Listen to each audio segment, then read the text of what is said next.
Welcome to the Business Blast podcast. I'm your host, Tyler Wagner. This episode is brought to you by Authors Unite. Authors Unite makes the process of becoming a published, best-selling author as simple as sipping your morning cup of coffee. You can learn more about Authors Unite at authorsunite.com. Now, let's jump into the episode.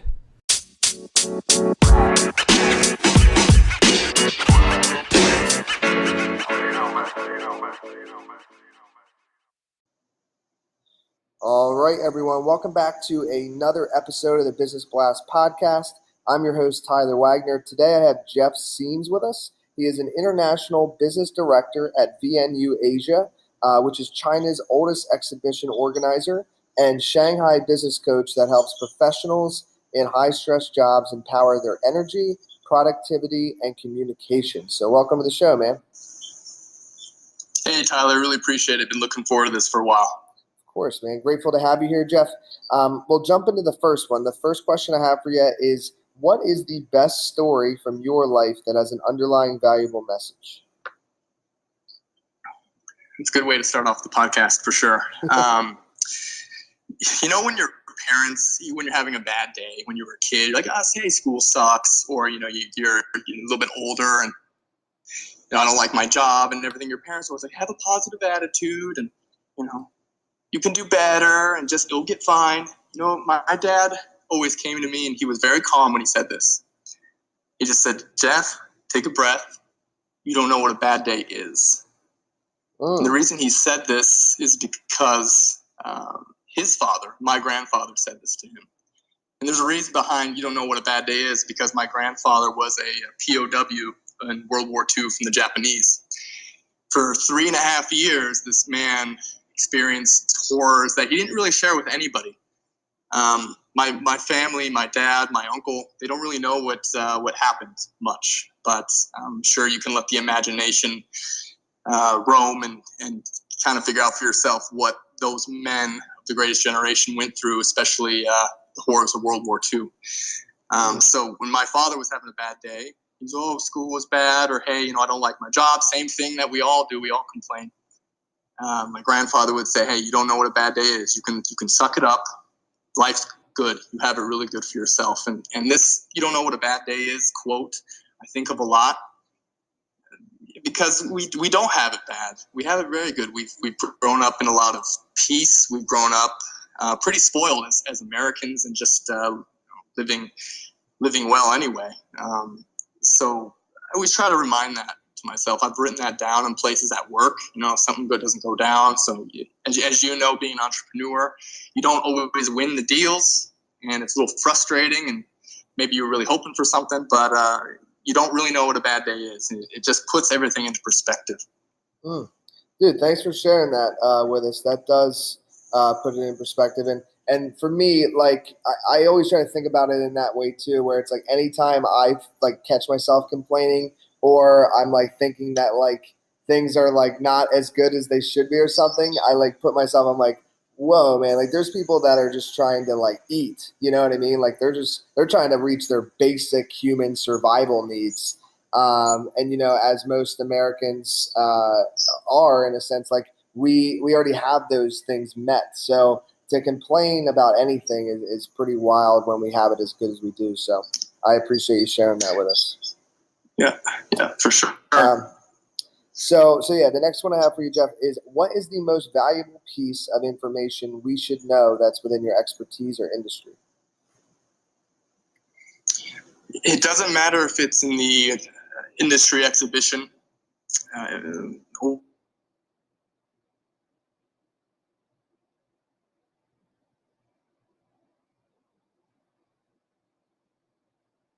or with training, with people skills. I know you've had a lot of in your past productivity skills, videos and all the and business.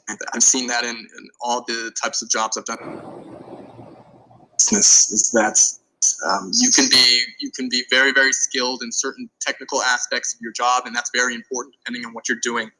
And you need to learn those things. But if you don't put in the effort to really hone those people skills, right, to create trust and rapport with not just the people that are closest with you, your family and your friends, but in your business, it's going to be really hard for you. because you can have all the smarts in the world based on what your job is, engineering or medical. But if you really don't know how to make a connection with that person sitting across from you, it's going to be tough. And as an entrepreneur, and both of us know this very well, that business is done between people. It doesn't matter. I've seen situations here that, especially in China, it's all about the guanxi, as you've probably heard, even more than in the States. Your network is your life. And I've seen deals done here. I was just in Kunming. I arrived tonight, and I was with our president. He was sitting down drinking with this other guy from the Kunming government. And they made a deal right there just over drinks. Just simple as that. Just because they got along really well and they were having a good time. And boom, there was no formal meeting to really kick things off. It was more just, hey, I want to get to know you. If there is trust between us, let's move forward. And it's so good to see that, because it just keeps reaffirming to me that people is business and business is people. And in my industry, in training, or for entrepreneurs like ourselves, but pretty much for anyone. Yeah, man, I couldn't agree more. Business is people. And I actually was just talking about this with somebody else, where the Gary Vaynerchuk just put out a video yesterday, and it was people are the ROI of life. That's what it was called. And I couldn't agree more with that message. So I think it kind of leads in. If you have any other piece of advice, feel free to share it. But the next question is what's your best piece of overall business advice? So not necessarily industry specific. And I think like people is that answer. But if you have anything else to share, go ahead.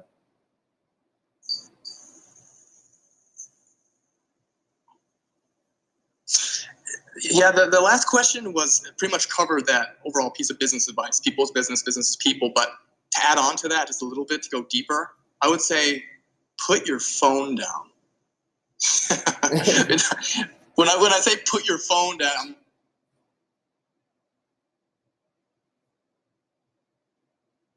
I'm thinking of the guy. What was that movie? Glenn Ross. We have my colleagues right now in China sometimes to put that phone down. Have you heard of WeChat, that app? Yeah. Yep. Okay. Yeah. WeChat is probably the most robust app I've ever seen in my life, and they're pushing 1 billion users. It's like WhatsApp, except just much more robust. You can do online payments through there, or mobile payments through there, and it pretty much revolves around your whole life. And the thing is with business, isn't not even just in China with WeChat, but also in the States with many social apps and the mobile phones, is that we're always looking down at it. And yeah, technology has increased communication and our business with people, but it's also taken away that personal communication aspect directly with people, better relationships. So to go along with these last two questions, people's business, business is people, in order to create those meaningful relationships with people, it needs to be genuine.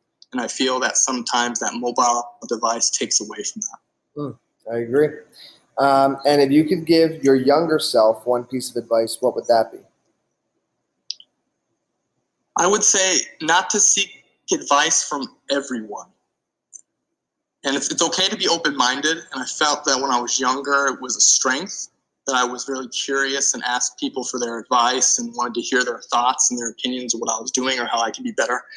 But sometimes I've noticed that, especially now doing more of my own business and working more professionally across the world, is that especially when you need to make decisions quickly, you can't take that much information in. It's an information overload, and it's not possible to get advice from everyone, because it will stop you in your tracks and for you to really to continue being efficient and to make the right decisions. So I would tell my younger self to practice trusting your gut instead. So seek advice from people who believe in you. So your family is always a good person to go to, but there's also mentors out there that for whatever you're into, right? If you're younger, maybe you like a sport, or if you're a young entrepreneur, right, you have somebody who's more established in the industry. But trying to seek advice from everyone, it can be dangerous sometimes. So trusting your gut I would tell my younger self that it's okay. Mm. Yeah, you'll fail sometimes, but at the same time, you'll see that you do have the right answers, and not to be afraid to pull the trigger. And kind of going a little bit down a different path. In your opinion, what is the key to happiness? I don't think there's any key to happiness because life isn't easy. I would say that I guess our goal as human beings is to be content. I think content is a better word than happiness. Because you can't always be happy. Maybe your job's going well, but maybe your relationship's not going well, or vice versa. Life's never going to be perfect and happy-wappy.